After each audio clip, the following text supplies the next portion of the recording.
Okay, dear Dhamma friends, so we are going to start the Sutta teaching session. We will first pay homage to the Buddha.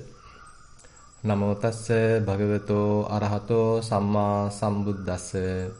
Namo tassa bhagavato arahato samma sambuddhassa.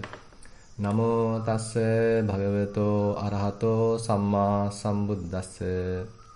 Ekayano ayam bhikkave maggo sattanang visuddhiya. Soka pariddavānaṁ samatikkamāya dukkha domanasānaṁ atthagamāya ñāyassa adhigamāya nibbānassa saccikiriyāya yadidaṁ cattāro satipatthānāti. Dear Dhamma friends, as you all know, we are taking various suttas in order to take some advice, some guidance for our practice.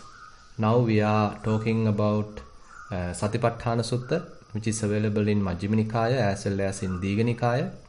And again, Satipatthana related suttas are collected together in the Samyutta Nikaya, and that is called Satipatthana Samyutta. So basically this is a very popular sutta among the meditating crowd because it provides fair amount of insight and again really solid guidance in our practice. Now it starts with telling Buddha promising very sublime results like Sattanang Visuddhya for the purifications of beings and Soka Pariddhavanang Samatikkama in order to overcome various sorrows, lamentations. Dukkha Domanassanang Atthagamaya in order to remove various sufferings, despair, and then Ñāyasa Adhigamaya in order to realize the path, the proper path. Nibbānassa Saccikiriyāya, again to realize the Nibbāna. Now these are in a way the most profound kind of results that we are expecting, and Buddha promises if one develops Satipatthana, then that is the direct path, Ekayana Magga, and it will lead to these very beautiful, very important results.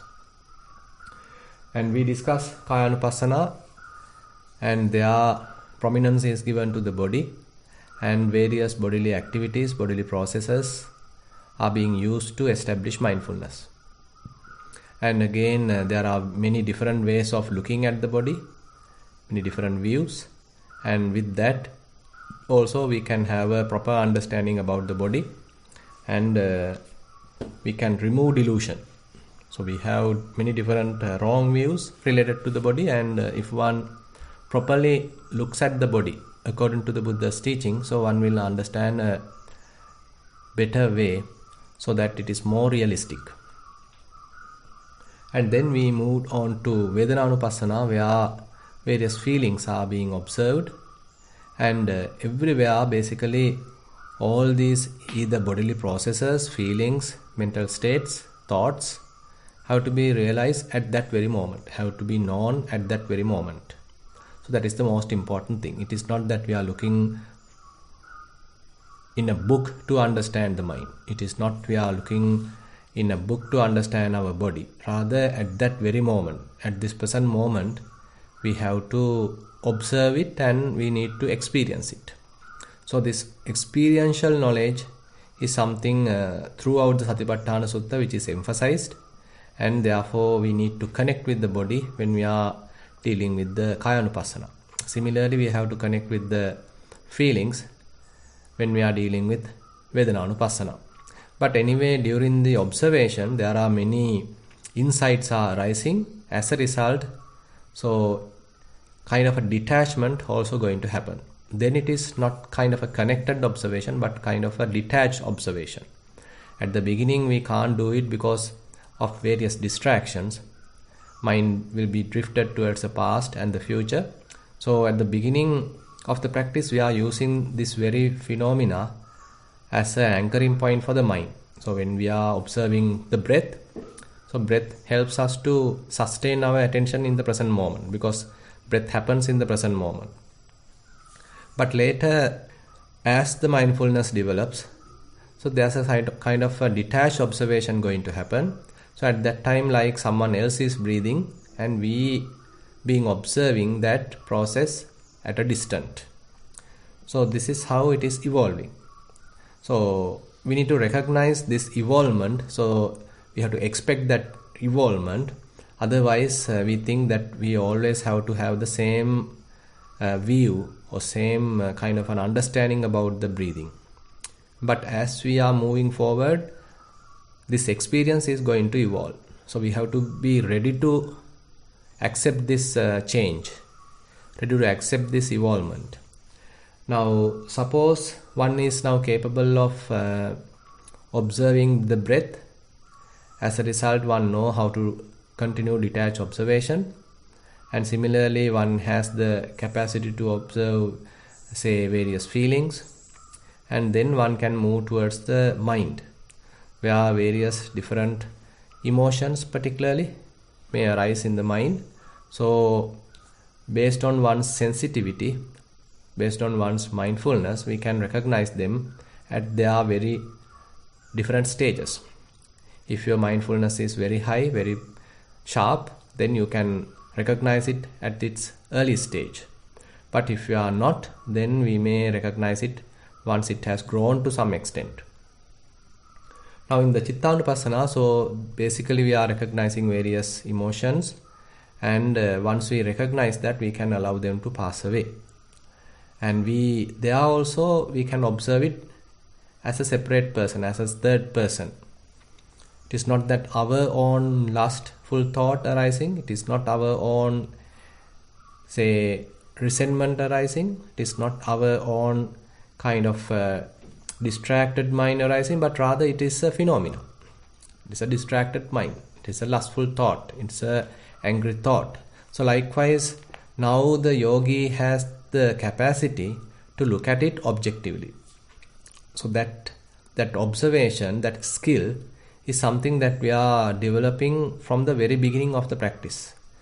As I mentioned in the Kayanupassana section, when you are observing the breathing process is the physical process, that observation is the mental process. So there are, in a way, two processes are there, Rupa and Nama. Rupa is this material process, physical process, breathing, and Nama is this observation, the mental process. Similarly here, say lustful thought is again a mental process, and the observation happens again a mental process. Now this is the tricky area where we have to observe something within the mind by the mind. So this skill has immediately we may not have, but as we develop Kayanupassana, Vedananupassana, we slowly gain this kind of a skill, and we can use it in Chittanupassana as well. There are different mental thoughts are there, various thoughts are there, and that we can observe objectively. We are not them. We are not identifying with them. We are not driven by them.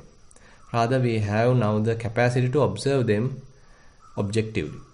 Now, the same thing is now expanded towards the Dhammanupassana. So, where the beauty is, Buddha introduced 5 different aspects of his Dhamma, and that is fairly ordered in a more refined manner. Say, for example, in the Kayanupassana itself, one can develop fair amount of mindfulness, concentration and wisdom. And through that also one's mind can be liberated. One's mind can be completely become free. It is not the complete arahantship. It is temporary. Mind can be liberated. Mind can be freed. That freed mind has to be further developed, further enhanced, has to be prolonged. And similarly in the Vedananupassana also, one's mind can be freed temporarily, and that has to be further enhanced. Chittanupassana also, one can have this kind of an experience, experiencing a free mind, unattached mind, detached mind. And Dhammanupassana also has the same capacity, and it is fairly aimed in that respect. The previous Anupassana, Kayanupassana, Vedananupassana, Chittanupassana themselves have that skill, that capacity. But in case if a yogi missed that, or if yogi couldn't achieve it, Dhammanupassana is fairly attuned to do that. fairly organized in a way to accomplish that. So therefore the ordering of these various anupassana. First of all, Buddha talks about Nissarana, hindrances. That is where, say, our mind being fairly covered. We can't realize the Nibbana, we can't have the freedom, mind being fairly covered because of these hindrances. So first of all, Buddha asks us to recognize them and assume that one is able to now have some amount of clarity, some amount of freedom in the mind.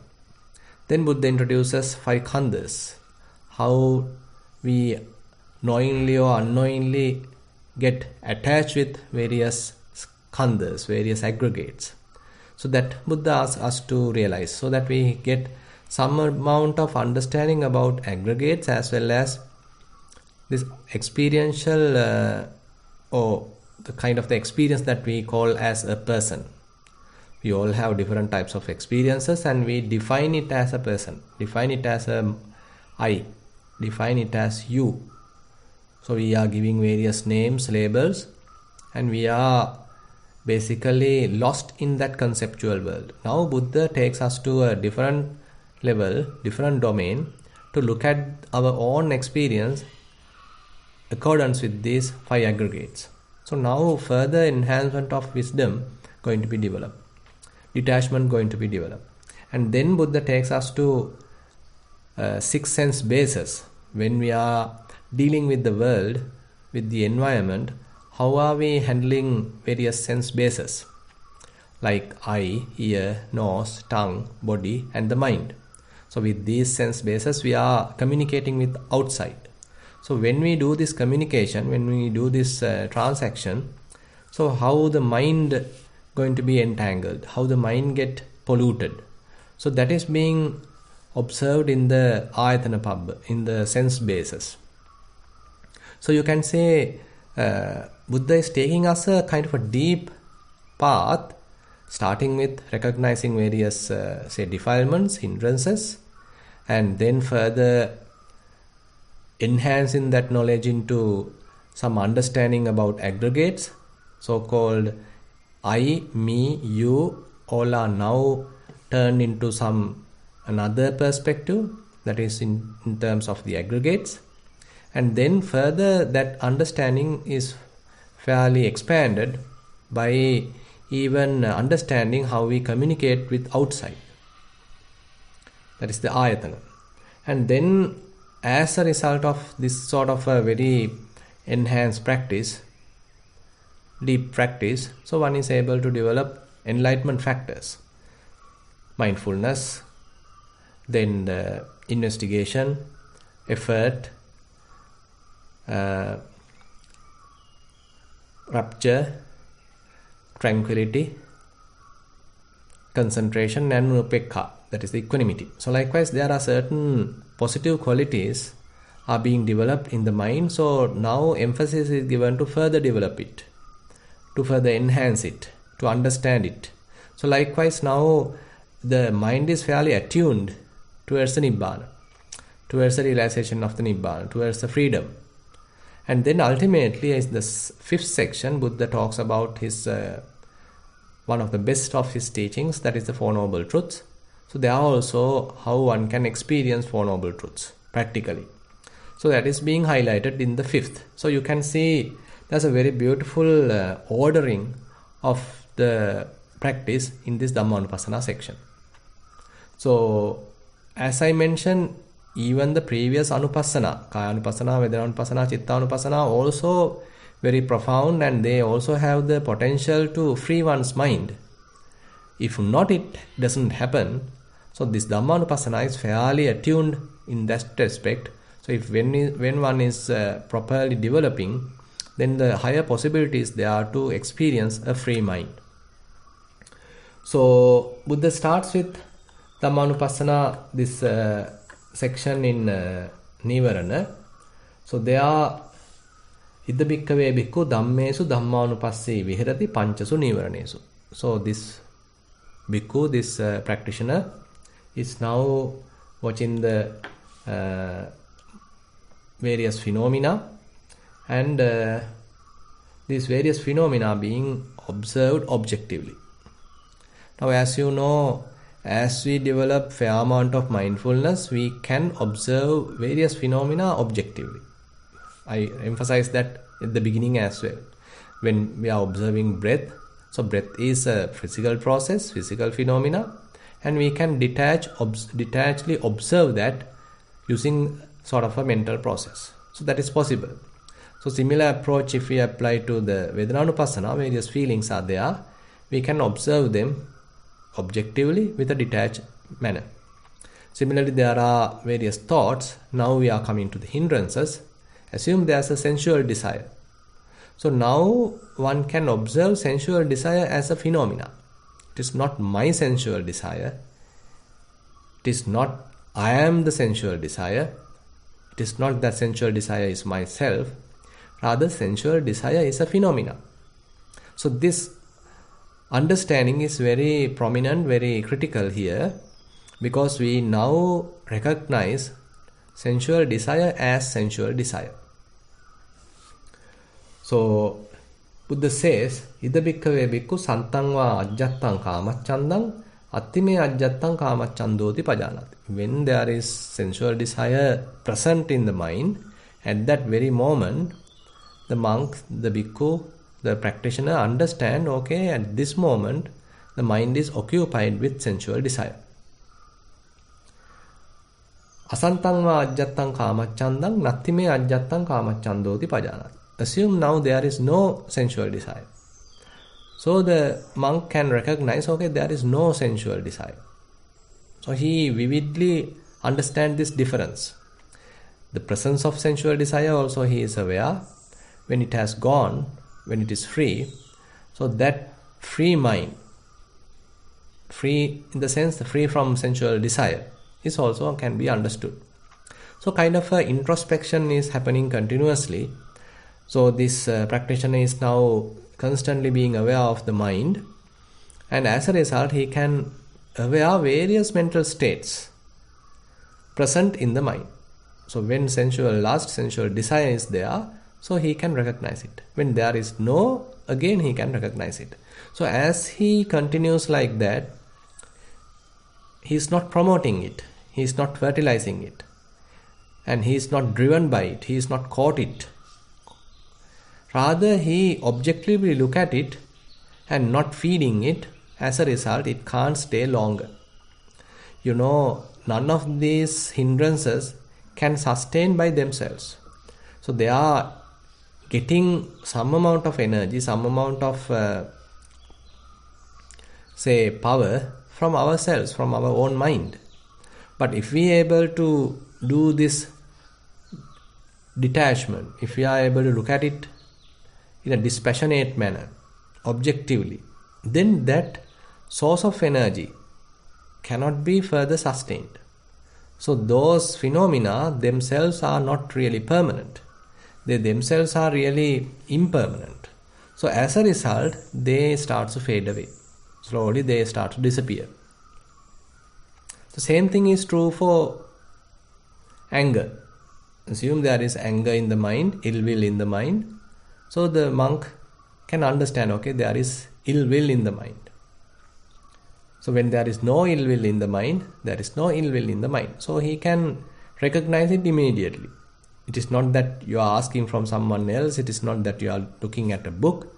Rather, you simply reflect to your own mind, and there you can recognize the presence of ill will or the absence of ill will. So it is very immediate. So that is why Buddha emphasized that his Dhamma is immediate. This immediacy, Sanditthika, is one important quality of his Dhamma. Sanditthikang ayam bhikkhave Dhammo. So this Dhamma is immediate. So immediately once you reflect on your own mind, so you can recognize when there is lust, when there is greediness. So any of these defilements, if they are present in the mind, immediately one can be aware of. So for this actually mindfulness is a must. So without the development of the mindfulness, this skill is not available. Rather you become a victim of lust, victim of ill will. But once you develop mindfulness, you are able to maintain this detached observation. As a result, when the presence of ill will is there, then you will understand, okay, now ill will is present. When there is no ill will, you will understand now ill will is absent. Similarly, one can understand when sloth and torpor is there. There's a kind of a lethargic feeling, kind of a drowsiness. There is no energy. So mind, you are almost like collapse. Mind has no energy. So that feeling can be understood. Assume that you are not feeding it. You are not driven by it. You are able to recognize it objectively. It is not yours. So that it may go away, and at that time now mind is free from sloth and torpor. Similarly, when mind is with some regret, mind is going towards the past, thinking about something you did wrong or something you couldn't do. Likewise, there may be various regrets in the mind. So when there is such regret in the mind, that also can be understood. You are not promoting it, you are not driven by it. So since you recognize it, so it will loses its grip. As a result, that also will fades away. Assume now mind is restless. So this restlessness also looked at objectively, and you are not driven by it, you are not promoting it, you are not feeding it. As a result, restlessness also now gone. So now you recognize there is no restlessness. Assume there is a doubt in the mind. So you are in a sort of a perplexity. Kind of a doubt is there in the mind. That also can recognize objectively. You are not driven by it, you are not thinking again and again, feeding it, proliferating on it, ruminating. It is not, you are not doing that. Rather, you are immediately understanding, okay, there is doubt in the mind. I should not feed it. This is the doubt. So you are able to recognize doubt as doubt. So if one continues like this, the rate of thoughts appearing in the mind become less and less. Assume now you had around 100 thoughts per minute. Now it may be around 75 thoughts per minute. Later it may be 60 thoughts per minute. Later may be 40 thoughts per minute. Later it may be 30 thoughts per minute. Later it may be 10 thoughts per minute. So likewise, you may understand now it's kind of a slowing down happens. The frequency of thoughts reduced. Now you can very clearly understand each and every thought, how they behave, how they appear and how they disappear. That you can clearly understand. So this actually you have to experience. So as you are developing mindfulness, you should be able to experience this kind of a slowing down of thinking. We experience it like that, slowing down of thinking. But actually what happens is the amount of thoughts appearing in the mind become less. So now kind of a spacious mind going to be available. So you can clearly recognize within this spacious mind there is sensual desire arising. And there may be a little temptation into that. But if you are not feeding it, if you are not supporting it, it may now go away, it may now fade away. So therefore Buddha talks about that stage also in this Nissarana Pabbha, where the arising of Kamachanda, arising of sensual desire also could be recognized. So that is actually happening once you have further clarity of the mind, once you have fair amount of sensitivity, mindfulness of the mind, because you are able to clearly recognize how a thought is arising. Because you know the spaciousness of the mind. You experience a fair amount of clarity, spaciousness of the mind. Within that spaciousness, now sensual desire arising. Now you immediately recognize this difference. And then Buddha says, Yathacha anuppannassa kamachandassa upado hoti tancha pajanati. When there is arising of the sensual desire, so the practitioner can understand, okay, now sensual desire is arising. That is its early stage. You are very capable, you are very mindful now. So that you can recognize the early stages of sensual desire, even maybe the very first thought, how it is arising. Now, suppose since you are not driven by it, since you are not supporting it, assume now it is fading away. That also one can recognize. Now it is reducing, now it is fading away. Yathacha uppannassa kamachandassa pahanang hoti tancha bhajanati. When that arisen sensual desire, now it has faded away, disappeared, that also you notice, that also you clearly see. And now again that spacious mind is available. Now again the clarity of the mind is available. So you are very clear, okay, it has gone. And for some time, now sensual desire doesn't appear in the mind. There's a kind of a freedom from sensual desire. That also you can recognize. Yathacha pahinasa kamachandassa ayating anippado hoti tancha pajanati. Now sensual desire has gone.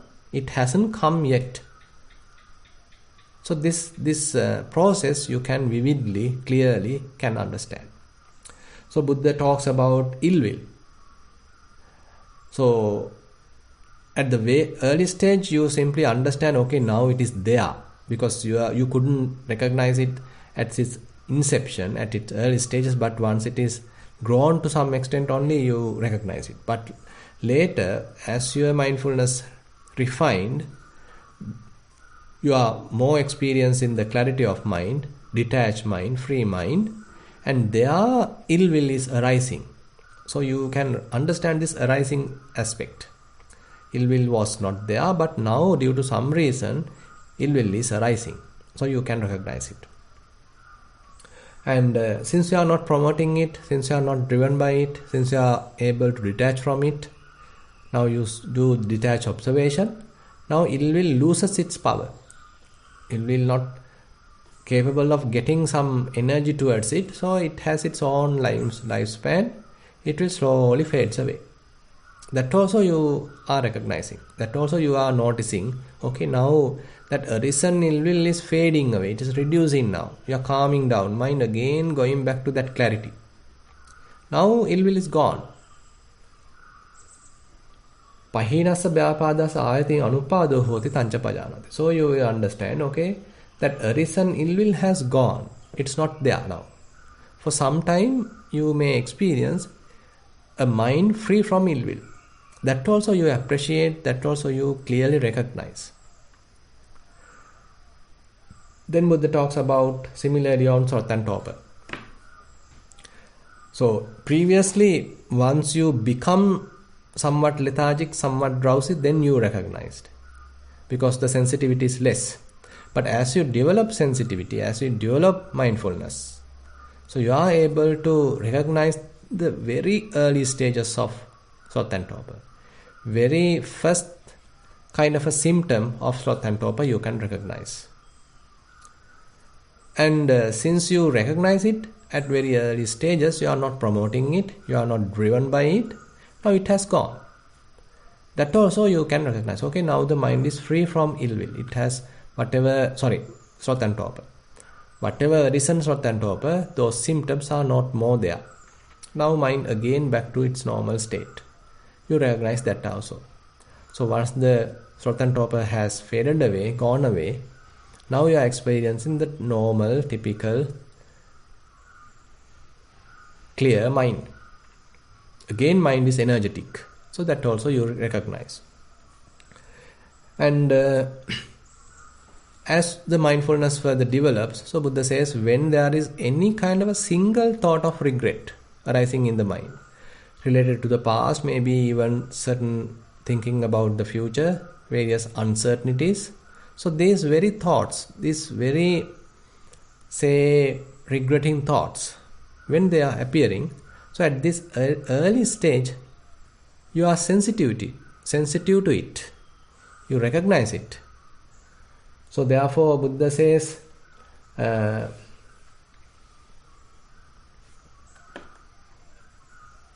Yathacha anuppannassa uddacca kukkuccassa upado hoti tancha pajanati. There was no restlessness and regret, but now due to some reason, okay, maybe regret is arising, maybe restlessness is arising.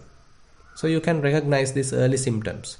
Maybe several thoughts, not much related to any kind of a thing, but kind of, many different thoughts are arising. You couldn't recognize exact relationship to any sort of an incident, but thoughts are there. So mind is little restless now. It's jumping from this to that. So you recognize this little restless nature of the mind. Since you are able to recognize it at early stages, now you are not promoting it. And now since you started become mindful about it, you understood it at early stages. Now it can't sustain by itself. So mind has the nature to calm down. Then those restlessness also disappeared, and you recognize, okay, again mind calmed down, again mind fairly concentrated. Concentrated in the sense not that mind concentrated onto a particular place, not to a particular phenomena, not to the breath, not to the posture, not to the feeling. But the clarity again has arisen. Mind has the clarity. Mind regain its energy. Mind regain its sort of the spaciousness, equanimity is regained. So the yogi recognize, okay, mind is back to normal. As a result, this restlessness, regret doesn't appear immediately. It doesn't reappear immediately. So you are experiencing some freedom. That also properly recognized. And when there is doubt, you previously understood only when it has grown to some extent. But as you are further and further developing mindfulness, even the very early stages of doubt can be recognized. Even a first thought of doubt can be recognized. So that is what mentioned here.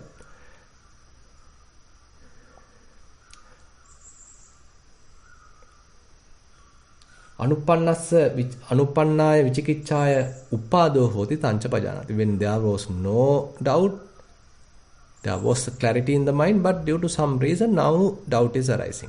Now the bhikkhu, the practitioner, understand it. Since he was able to understand it at very early stages, he is not promoting it. He clearly understood it is not the wisdom, it is the doubt.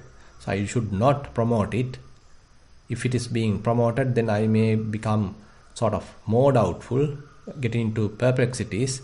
So now he get detached from the thing. He started to look at it objectively. As a result, it fades away. This arisen doubt now is fading away. Now again mind is back to normal. Mind is again back to its clarity. Mind is again back to spaciousness. Now it has gone. So once the mind is free from doubt, that also understood. Now likewise, Buddha giving a very clear understanding about these 5 hindrances. Now you can see, if one is able to understand arising side of any hindrance, it may be sensual desire, it may be ill will, it may be sloth and torpor, it may be regret, it may be restlessness, it may be doubt. Now that is the arising aspect. You are understanding how they are arising. You are able to understand the arising aspect, arising side.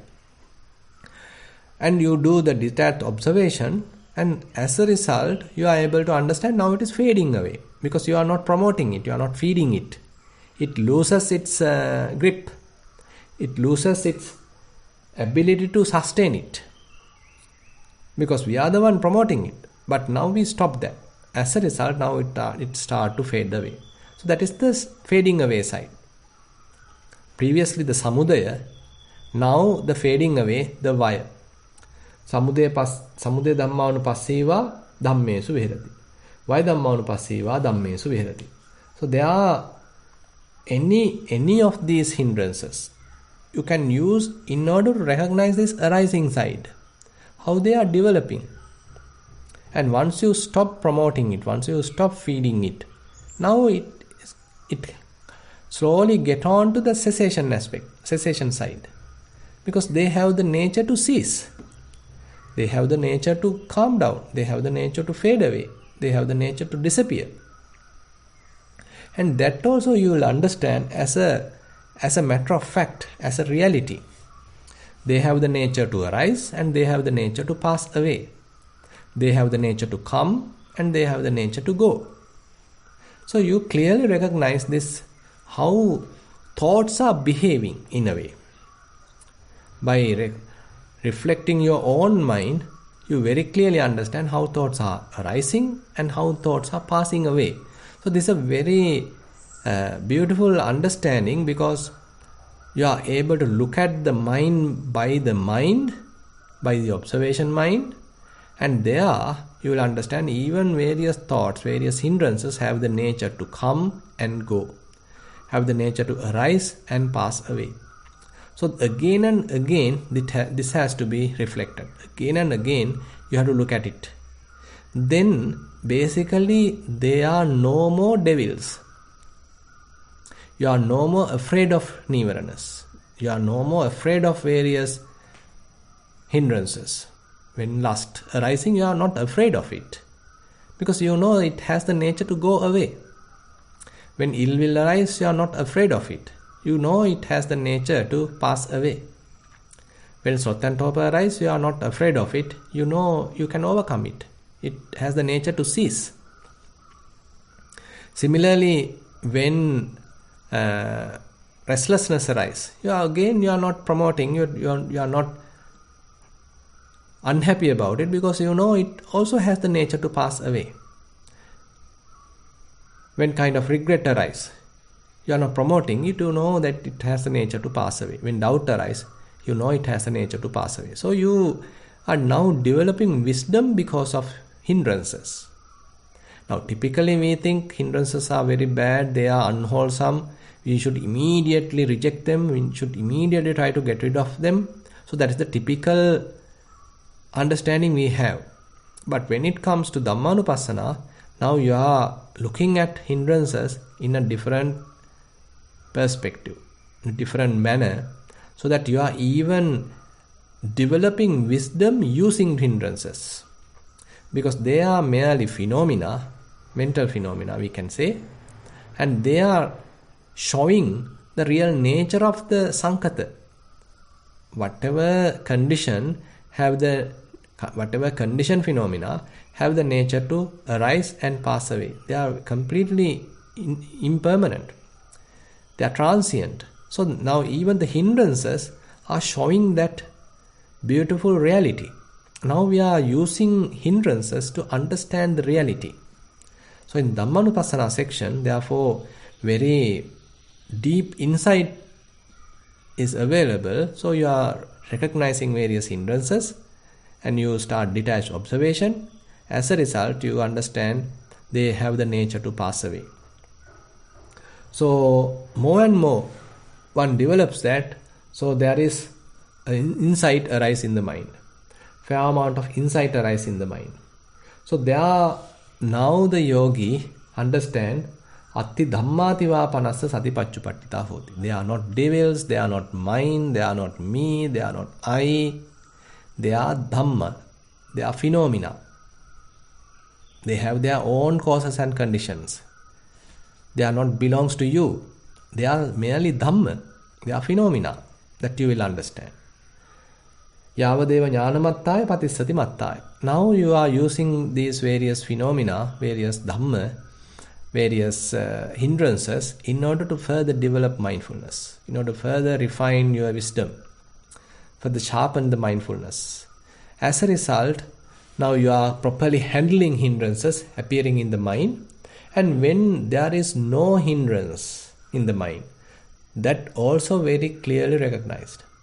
You don't think that I feel bored, I feel monotony, I need to do this, I need to do that. So there is no that kind of an agitation in the mind. Rather, when the mind is free from ill will, you recognize, okay, now the mind is free from ill will. When it is free from sensual desire, you recognize, okay, mind is free from sensual desire. So you appreciate it. Now, typically we don't appreciate it. So that is the problem. We like to see the drama. We like to see the excitement. We like to see gunfires. We like to see all different adventures. So that is how we are promoting hindrances in a way. Assume that you are going to a theater and now the cinema is going to start, the film going to start. And you are so impatient, you are looking at it, you are so eagerly looking at it. Eyes are wide open, even the mouth is open. Now beautiful scene is going on, very beautiful, very exciting. There's a beautiful song, so you also start to sing. And immediately someone coming to the picture, he is destroying the whole thing. Now you start to panic, you start to cry. So you are now in the picture. You are now in the movie. You completely lost the present moment. You are completely lost the present moment. Instead, you are in the picture. You are in the film. You are in a fantasy. Without your knowledge, you've been driven to it. And you've been carried away by the movie. And you are now in a fantasy world. And you are crying, you are laughing, you are smiling, you are enjoying. So you are in an entirely different world. Now this is the typical unmindful nature of the mind. But on the other hand, assume at a time you understand, okay, this is a movie, this is a fiction, this is a fantasy. So you don't need to promote it, you don't need to support it. Instead, you again come back to the audience.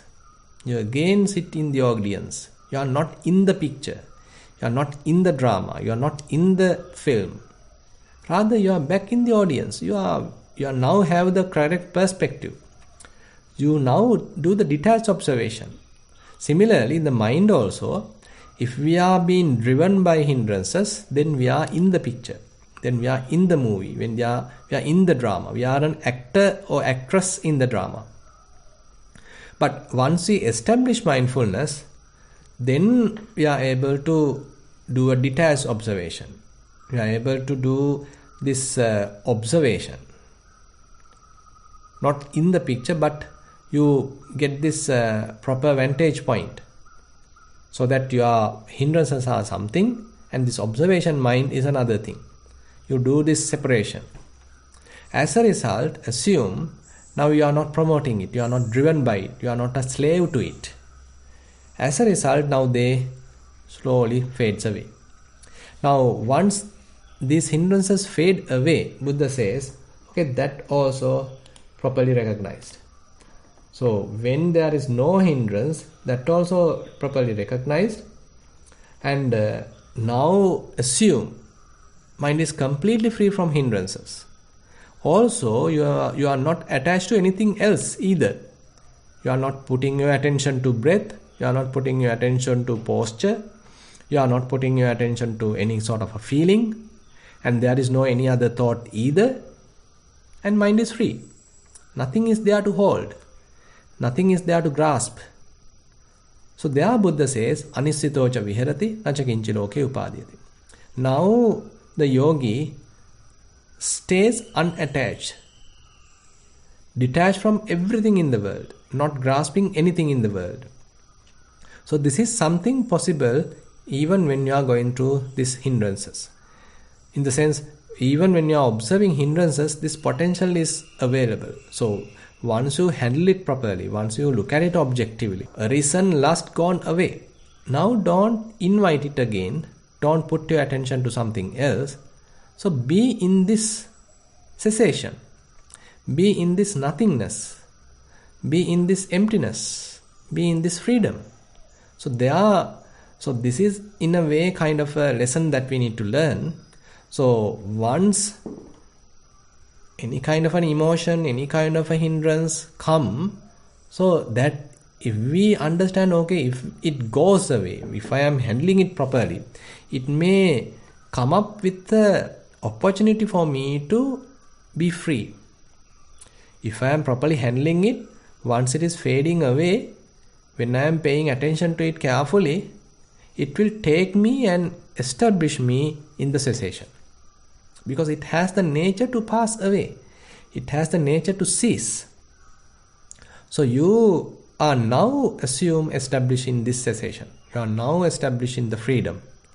Anissitocha vihirati. And you are not now looking at something else to attach. You are not looking at something else to grasp.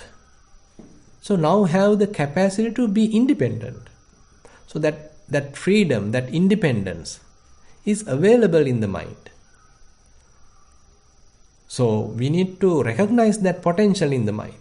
So that is why Buddha is mentioning, so the typical nature of the mind is very clear.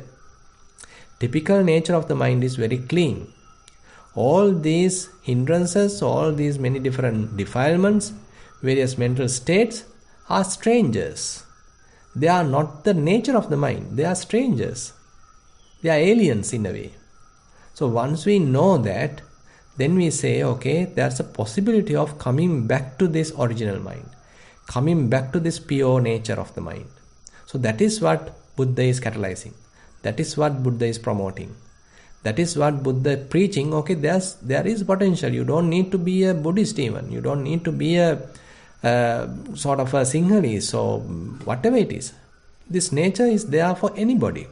All human beings have this beautiful nature. So that Buddha says, someone believes. When I am telling someone believes it, so for them I say, Chitta bhavana attiti vadami. Pabassaramidam bhikkhave chittang tanchako agantuke upakkilesevi vipamuttam.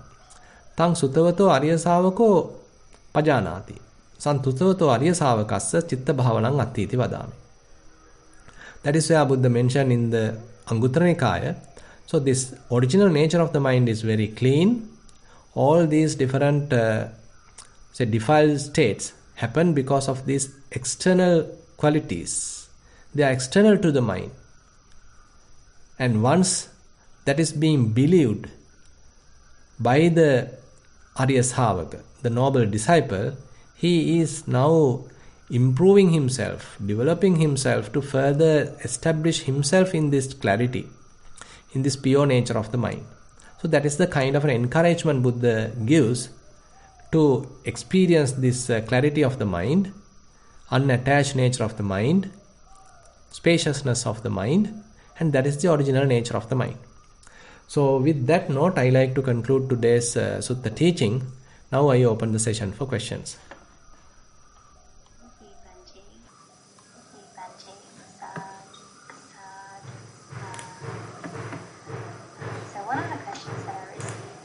Dear Bhante, I tend to more easily see the arising phenomenon, but instead of seeing its passing away, I only see the arising of another phenomenon, replacing the previous phenomenon.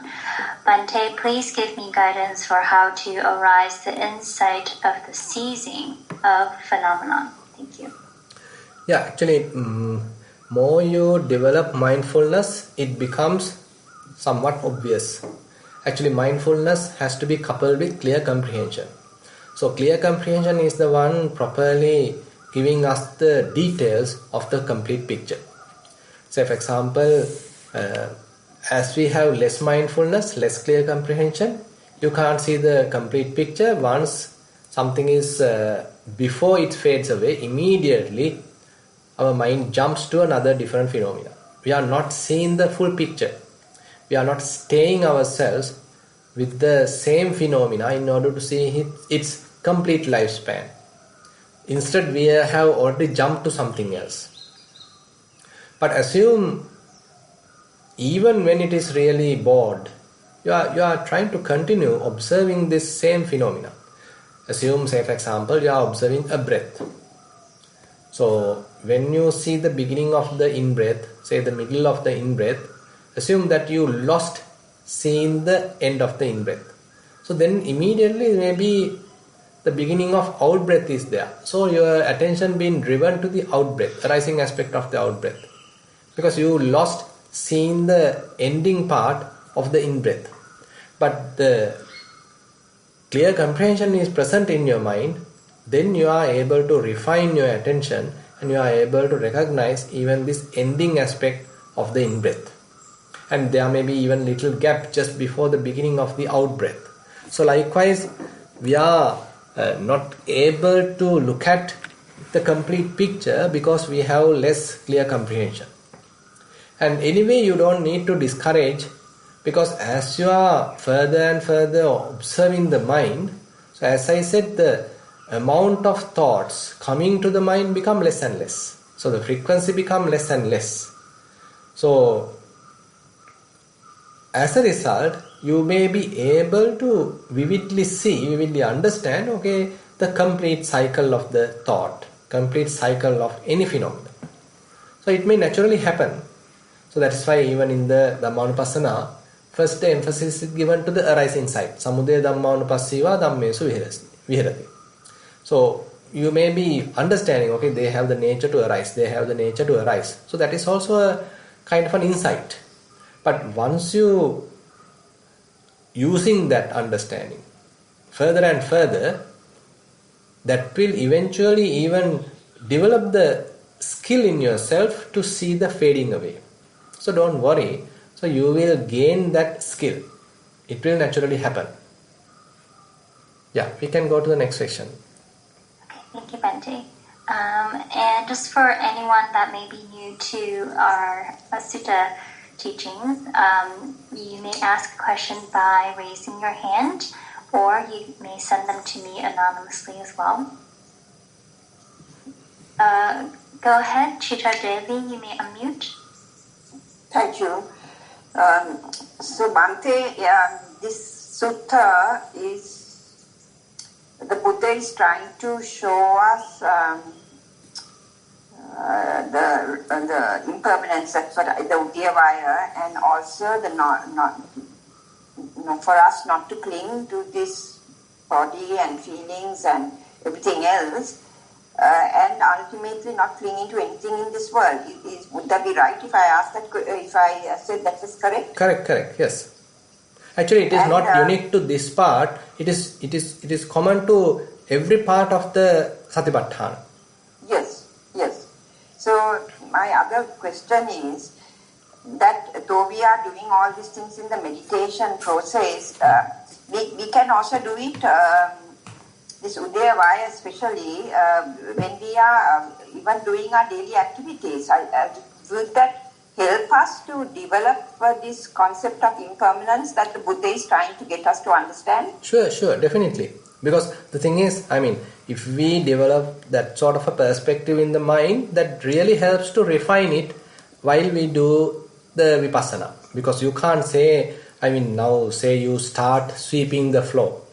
And once you complete it, you can say, okay, I completed sweeping the floor. It has the nature to pass away. You can say so, but you can't say it is the real vipassana because it's still in the conceptual level. But you can understand everything has that nature, by the way. Yes, because I look at when I'm eating also, I feel the taste of the food, and then it starts fading away when we are chewing and swallowing. So that's also Udayavaya. Yeah. That is where we need to go to the very basic level, fundamental level, and then we can say they are Udayavaya. But when it comes to the very event level, it consists of so many other minor events included, but altogether we consider, okay, this event has finished, this event has passed away. Now say for example there is an election. So it's a period of many things, and then after 1 week, 2 weeks, the election has finished. So we can say like that. So there are those conceptual things also have the nature to start and then to stop, then to complete. But in the vipassana, we are going more deeper to many very subtle levels. So we are going far from the concepts. We are going to the very fundamental levels of phenomena. And there we understand they have the nature to come, they have the nature to arise, and they have the nature to go, pass away. But as you said, in the conceptual level, if you have that understanding about the impermanence, it is really helpful.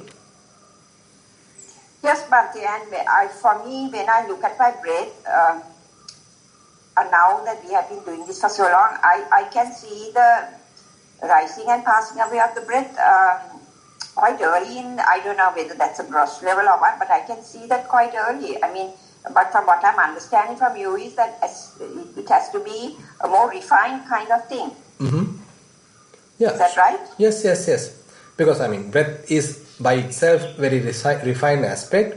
But what the point what I want to highlight here is, assume now you are considering, okay, in-breath has the nature to arise, in-breath has the nature to pass away. So this is one level of understanding. One level of understanding. And then assume now you are further improving your mindfulness and clear comprehension.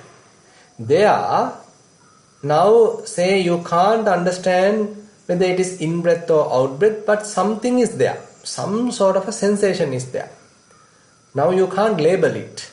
And you can't even find out where exactly it happens. And there you are coming more closer to the fundamentals. And now you are free from all concepts, free from all, say, signs. But some fundamental aspect is there. Some very primordial kind of phenomena is there. Now you see how it is arising, how it passes away. So that is where we are moving more closer to the reality, where there is no label at all even. You can't even name it. Because now when I was listening to the Dhamma, for instance, this talk today, whenever I listen anyway, I just check my mind to see whether there are the 5 hindrances, I think that is also a good thing. I don't know, maybe you will tell me. Yes. Because when I'm listening to Dhamma, and I check now today when I'm listening to your Dhamma talk, there were no 5 hindrances at all. Yes, correct. So, and it was it was sort of quite a very tranquil kind of. I just looked to see from outside to see what this mind was, and it was pretty tranquil. So I think that we can. So can we take that as a point of improvement? Sure. You can take like that. Because that's why now different methods are there to take you to the freedom. It is not merely meditation. Even while listening to Dhamma, even while you are preaching Dhamma, even while you are reflecting Dhamma. So there are 5 Vimuttayatana Buddha talks, basically. There are 5 methods of freeing the mind. So, we can utilize any of these. We can actually try to utilize any of these. So therefore, this freedom can happen at any level, any of these activities. And important thing is to have a kind of a reflection in the mind, kind of an ongoing reflection is there, irrespective of whatever the activity you are involved with. Say you are, and also, as you said, not only while say listening to Dhamma, assume that you are talking with someone. At the same time, you can have a little reflection of your own mind. How is it reacting? Is it trying to show off? Is it trying to look down the other person? Is it trying to sort of impose something onto the other person? So likewise, you can have a separate view in the mind, separate thread going on to observe how mind is reacting. Because in this process, as we are doing that also, we are losing the sense of self. That is also something that we are trying to do, no, Bhante? Yes, it is not. Would that be right? Of course, but the thing is, it happens naturally. So, once you are observing various hindrances objectively, so there are immediately sometimes you will understand where is I. So there is no I. So they are simply hindrances. They don't belong to me. You can say, okay, they belong to nature. We can say like that. So there are basically various phenomena. It is not me. It is not mine. So likewise, sort of, you stop this identification. Yes. So these are the insights as we develop practice, time to time can arise. So you immediately sort of get a kind of an introspection. Where is I? So there is no I. Because the whole idea of everything that we are all doing, all these people here, is that we are trying to go forward on this path. So we have to do what is necessary. This is a form of training. Isn't that right, Bhante? Exactly. Because because if we don't do it, then we are just going to be in one place. Sorry, can you repeat it? If we are not going to investigate every time, even when we are listening to a talk, or as you said, when we are, that doesn't always happen when we are talking to other people, but we can try. But if we are not going to do that, then we will never be able to go forward. Exactly, true. Because, that is where the mindfulness is required. So you use mindfulness as a refuge. Yes. So you are trying to maintain mindfulness throughout your daily activities, and you are watching the mind, you are guarding the mind. So that helps you to understand how mind going to react. Are you being driven by any emotion? Are you being even driven by any hindrance? So are you able to come out of it and look at it objectively? So I feel that the more we do it, and sometimes we can't, sometimes the emotion takes over, and that happens. But I then go back later and look at that and say, that's happened, and that wasn't quite what I would have liked. Yes. Well, not I, but this 5 aggregates or whatever you want to call it. Exactly. So that is all investigation, and that's what I feel that we have to do now. But correct, you are very correct, because you can't immediately become perfect. So you will understand, okay, I am trying my best to maintain mindfulness, but sometimes it has become weaker. So at that time, sometimes I was driven by hindrances. I was become a victim of the hindrance. So, but later, once you are sort of doing a sort of looking back, so you will understand, okay, at that particular time I was not that mindful, so at that time I have mentioned something not suitable. So likewise you get a sort of accounting of your activities, so you recognize, okay, there are still certain lapses in my daily activities, lapses in my mindfulness, so there you are now trying to correct. So that is how the improvement has to happen. So we ourselves are the guidance. We ourselves become the teacher. Yes, thank you, Bhante. Yeah. Thank you, Bhante. Looks like that is the only question that I have received so far. Yeah. Good. So all are free from hindrances, so no perplexities, no doubts. Good. So then we'll maybe quite the opposite, Bhante. Sorry? Too many hindrances, maybe quite the opposite. Yes. Too many hindrances. Oh, okay. Looks like Darshika, you may unmute your microphone.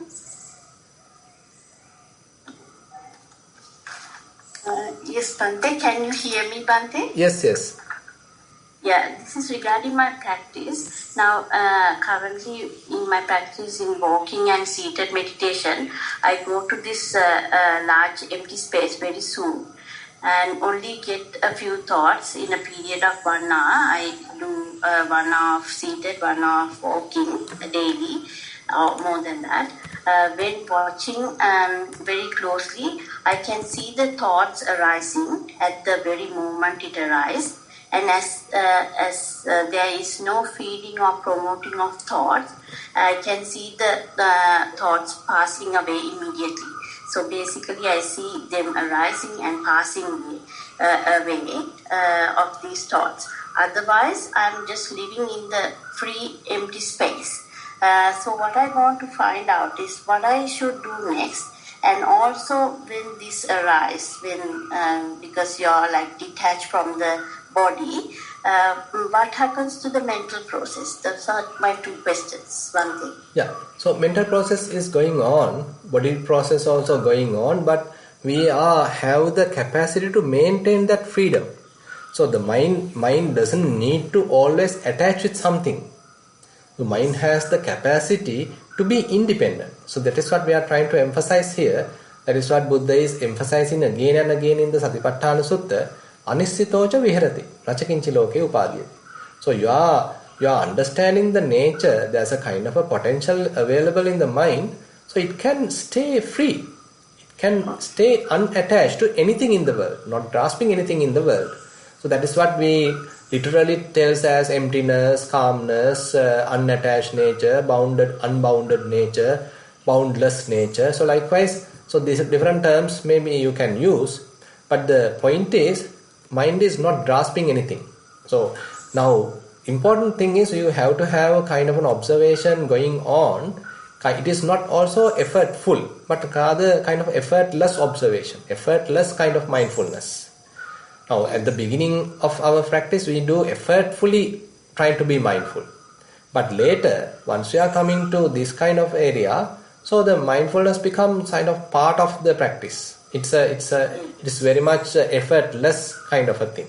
Yes. So you have sort of an awareness, kind of a very normal, simple kind of awareness is there. Mind is also in a very relaxed, state. And assume due to some reason, again mind go and attach with something. So that you have to clearly see, that you have to clearly notice. So once you notice it, then you may even recognize, okay, now the mind has attached, I have lost that freedom. So basically mind has lost that freedom. Again mind little feel burdened, mind little feel sort of heavy. So Buddha gives many different ways to reflect it. Either you see it like gross, heavy, burdened, that is the olarika, and or else you feel it like how mind has developed to that level. It was in a very simplified state, but due to some sort of a fabrication, kind of a construction, it slowly, you attach one thought, you attach another thought, you attach another thought. It's like weaving of thoughts. And you can understand how you weave various thoughts, and ultimately it became this attached nature. So you can, in a way, you are going back and see how it happened. You see the sankata, the fabrication you did. It is not, I mean, I'm using the terms you, I, but I mean, we understand, okay, these are happening. So we unknowingly, because of our ignorance, avidya, so we do some sort of fabrication. So once we realize it, then we understand, okay, it is useless. So why not I come back to that emptiness? Why not I come again establishing that simplicity? So you again going back. So likewise Buddha giving up many methods again to return to that emptiness, being in that emptiness. So more and more we familiarize in that emptiness, so various defilements become very clear. In the sense of very easily you can recognize various defilements, because you have fairly associated a free mind, fairly associated a undefiled mind, pure mind, and so immediately when a defiled thought arising, you can see it. Just to give a simile, say you have a very clean cloth, assume it is white color. So even a little amount of dust particle, even a little amount of ink dot can be vividly recognized. Similarly, more our mind has the clarity, more our mind has the purity, then even the slightest arising of any hindrance can be recognized. So this nature we have to improve in a way. First of all, we may be understanding this nature, emptiness, while in a sitting practice. Now we need to bring it to enhance. Okay, now I can stay there for 5 minutes. How about enhancing it to 10 minutes? Enhance it to 15 minutes, enhancing it to 30 minutes. And if now you are recognizing that nature of the mind, that free nature of the mind, and you are promoting it, you are appreciating it. And similarly, and how about having the same kind of unattached mind while in the walking? Now you are even expanding it to that. So likewise, we have to further and further improve that quality, enhance that quality. So Bhante, I have like for both I do the walking and then proceed to the seated. So 1 hour I can wait with minimal thoughts. There because I'm watching eagerly, I can see it arise, and at the same time, because I'm not promoting, I can see it fading away. During my other day-to-day activities, of course, I go into much detail, because if I get a lustful thought, then I know it's a lustful thought. But here, because it is so short, because I am not promoting, I don't go into to clarify what sort of a thought I got. So what I should do is still develop more on the time period, or No. I mean, because the thing is, you are fairly ready while in the sitting period. So at that time, less amount of defilements may arise now. Hope you understood the point. Now what you need to do is sort of loosen that concentration and allow the mind to play as it like. Right. So then you will understand, okay, it is not that immediately you are losing everything. Rather, you establish yourself in proper mindfulness and you little loosen the concentration. So allowing the thoughts to come. Exactly. But you are ready, by the way. So you know how to handle them, but you little loosen it and see whether mind is moving. Is it going to any lustful thought? Is it going to any ill will? Is it become restless? So likewise, you sort of allow it to give some little freedom and see. Then there's a higher potential of many different thoughts may appear. Hindrances may appear. Then you can recognize it. Yeah. Okay. Thank you, Bhante. Okay. And the other thing is it worthwhile to do the walking and sit a little longer, like up to 2 hours, or is it just normally practice is 1 hour? 1 hour is okay. Thing is, you need to understand it now. It depends on your practice. Now, suppose there are very hectic days. So you go through a lot of difficulties and your mind become extremely restless and you had certain arguments. So likewise, there are hectic days. On that days, you may have to maintain long period, if possible, some good sitting. But on the other hand, assume that you went through a very calm day. There are no much disturbances. And then even a short sitting might be enough. Because now the idea is not to develop the concentration. Now the idea is to maintain the clarity of the mind.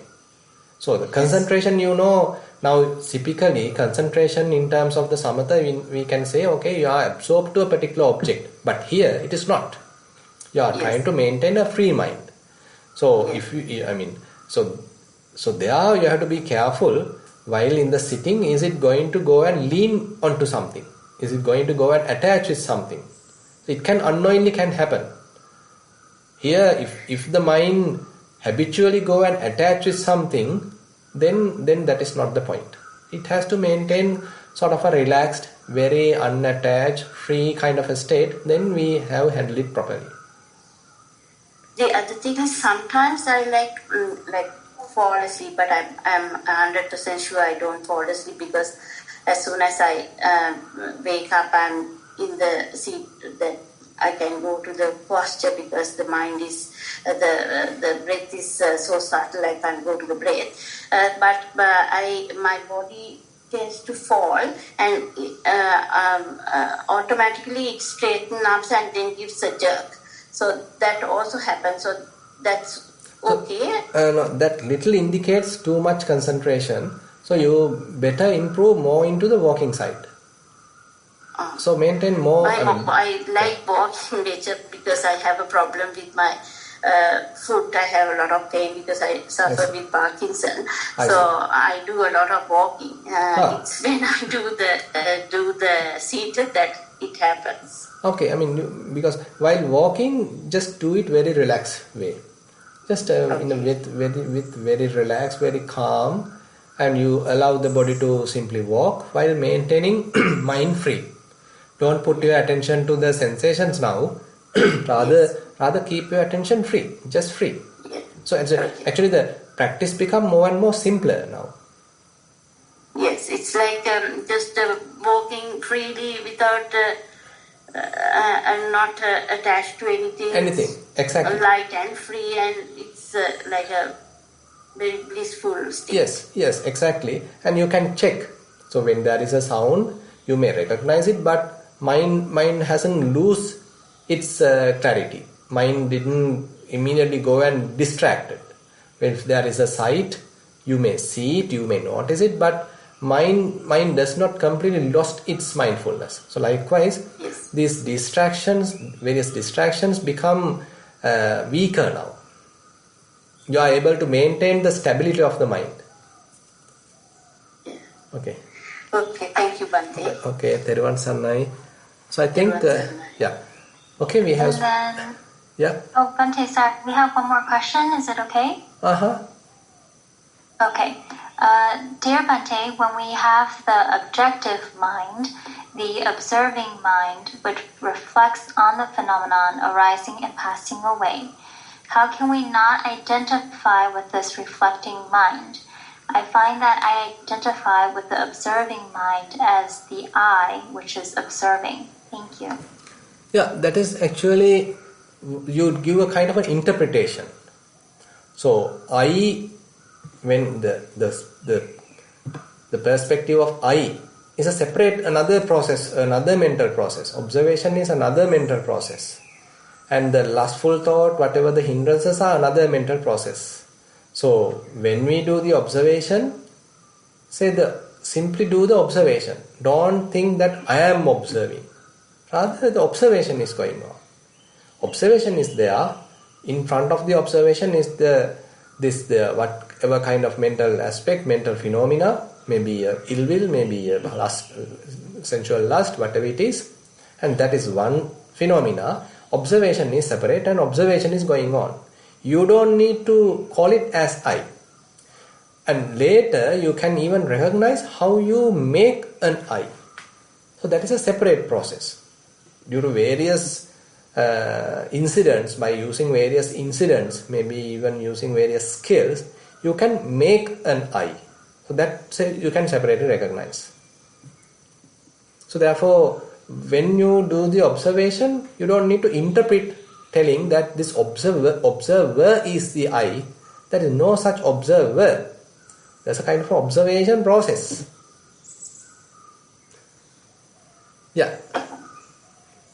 Thank you, Bante. And it looks like we have one more hand raised from Mahisha. Mahisha, please unmute. Yes, thank you.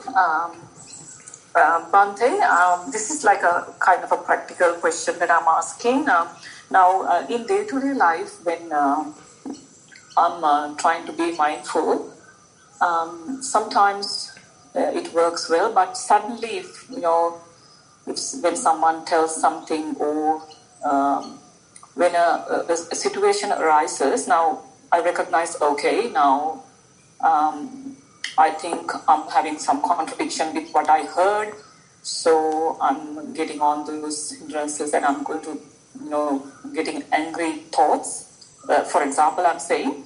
So, and then I recognize it and I try to, I know that it will pass away.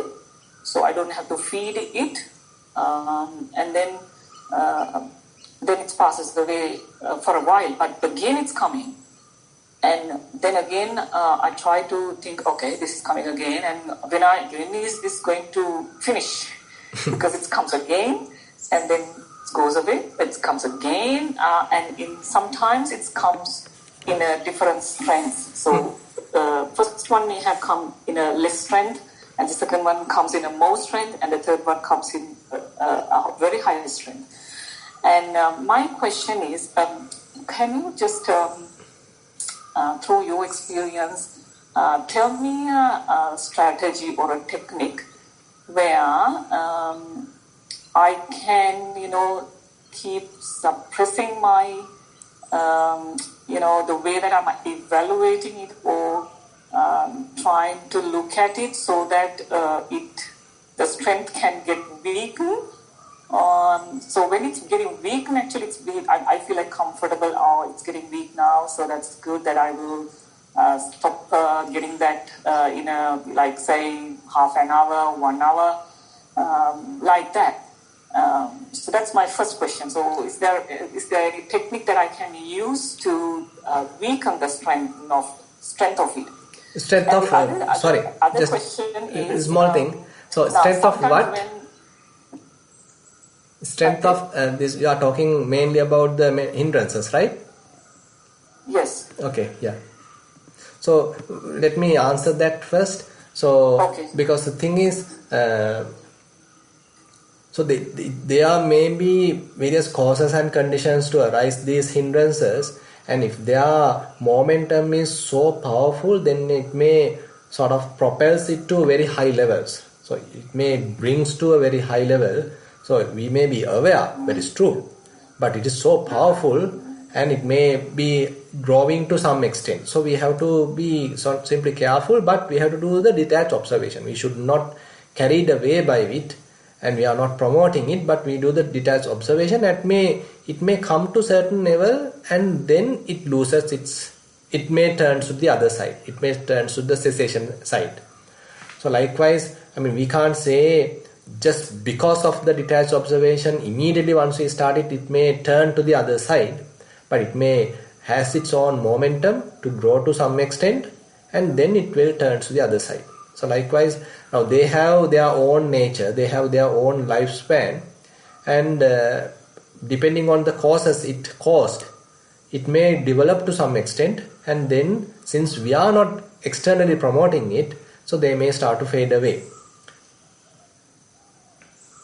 Okay, yeah. So now I took three times. So first time, second time, third time. Mm-hmm. So first time when it comes here, I see that it arises. Okay, Yeah. I'm not. I purposely think. Okay, I'm not going to feed it, or I'm not going to think in depth. Oh, this happened. This person said this and this and this. Right. So I just recognize it, and then it's weakened, and then it goes away. But second time it comes in a higher strength. and stays for more than the first time, and then again goes off. Yeah, so on the other point, like waves. Yeah, so basically you need to see now, whenever we are promoting kind of a personality view, whenever we are seeing that he is doing it, he is doing that, she is doing it, she is doing that, so there are fair amount of ignorance is involved, avijja is involved, but there we can connect our practice.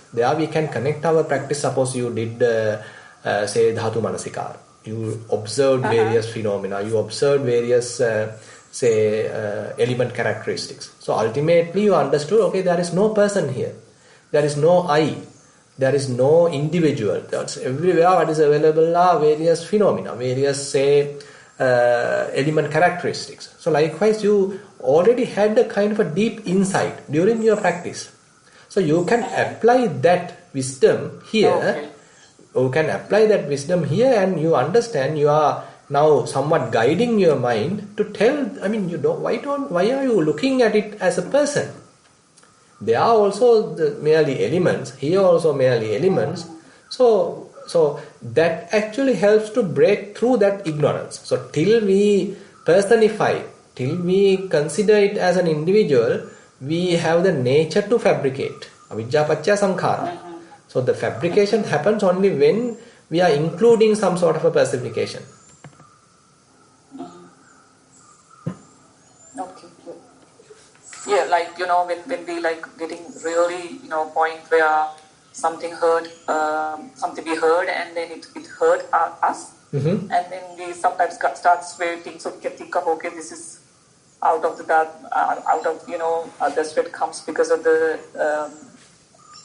it's one of the body when the what do you call it, muscles start something working on it, so that's why the sweat comes. So then I can get back to dhatu manasikara and figure out how it happens, and then that will disappear. Yeah, that's a good technique. Yeah, I think I got it.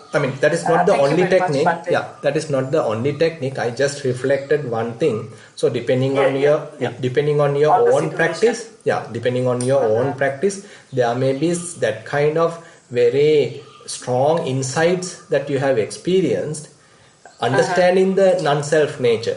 So you can apply that, you can reapply that understanding here, so that you are using it to cut through that ignorance. Yeah. Thank you very much, Bhante. Okay. So then we'll wind up the session. So we have discussed 1.5 hours. So with that we are concluding the today's sessions, and we'll share the merits. Ettavatacha amhehi sambatang punya sampadang sabbe deva anumodantu sabba sampatti siddhya. Ettavatacha amhehi sambatang punya sampadang sabbe bhuta anumodantu sabba sampatti siddhya.